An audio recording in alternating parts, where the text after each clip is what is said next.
నమస్తే. ఈరోజు మనం వంకాయ టమాటా మెత్తల కూర వండుకుందామండి. మా పెరట్లో వంకాయలు కాసినాయండి, అవి కోసేస్తున్నాను.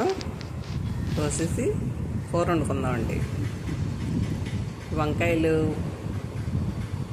టమాటా, ఉల్లిపాయలు, పచ్చిమిరపకాయలు, నెత్తళ్ళేమో కడిగి శుభ్రం చేసి పెట్టానండి. ఇవన్నీ ఇప్పుడు కూర వండుకుందాం. ముందుగా నూనె వేడి చేసండి, అందులో ఉల్లిపాయ ముక్కలు, పచ్చిమిరపకాయ ముక్కలు వేసి ఇలాగా దోరగా వేయించుకోవాలన్నమాట.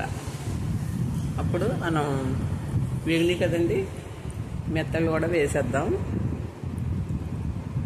తర్వాత వంకాయ ముక్కలు, టమాటా ముక్కలు మొత్తం అన్నీ వేసేసి కాసేపు మగ్గనిద్దామండి. ఇలా వండితే అండి మెత్తల కూర చాలా బాగుంటుంది. టేస్ట్ మాత్రం సూపర్ అన్నమాట.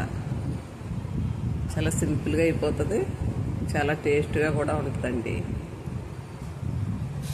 చూడండి, ఇప్పుడు కాసేపు మగ్గనిద్దామండి. ఇప్పుడు ఉప్పు, కారం, పసుపు కూడా వేసేద్దాం.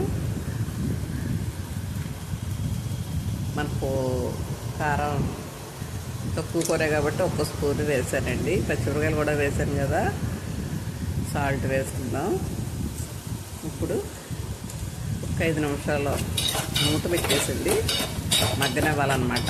ఈ వంకాయ, ఈ టమాటా మగ్గనితే కూర బాగుంటుందండి. ఇప్పుడు ఏం చేయాలంటే అండి, కొద్దిగా వాటర్ వేయాలన్నమాట అండి. సరే, మగ్గింది వంకాయ అయితే మగ్గిపోయింది. చాలా లేతగా ఉన్నాయండి, కానీ 4 కాయలే కాసినాయి, ఇంకా చిన్నగా ఉన్నాయి. ఆ 4తోటే కూర వండేస్తున్నాను అనమాట. చూడండి, ఇప్పుడు మనం మూత పెట్టేద్దాం. పెట్టేసి చూడండి, గుమ్మగుమ్మలు ఆడిపోతుంది వంకాయ మెత్తల్లో టమాటా. ఆహా, ఏమి రుచి అన్నట్టుందనుకోండి. ఇదిగోండి, ఉడికిపోయింది. చాలా బాగుంటుందండి కూర. మెత్తళ్ళు అయితే చాలా బాగున్నాయి, ఇసుకది లేవు. ఇదిగోండి, నేనైతే భోజనం చేస్తున్నాను మెత్తళ్ళు కూర వేసుకుని. టేస్ట్ అయితే సూపర్ అండి.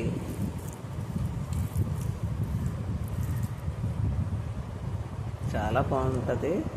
మీరు ఒకసారి ఇలా ట్రై చేయండి. థ్యాంక్ యూ అండి.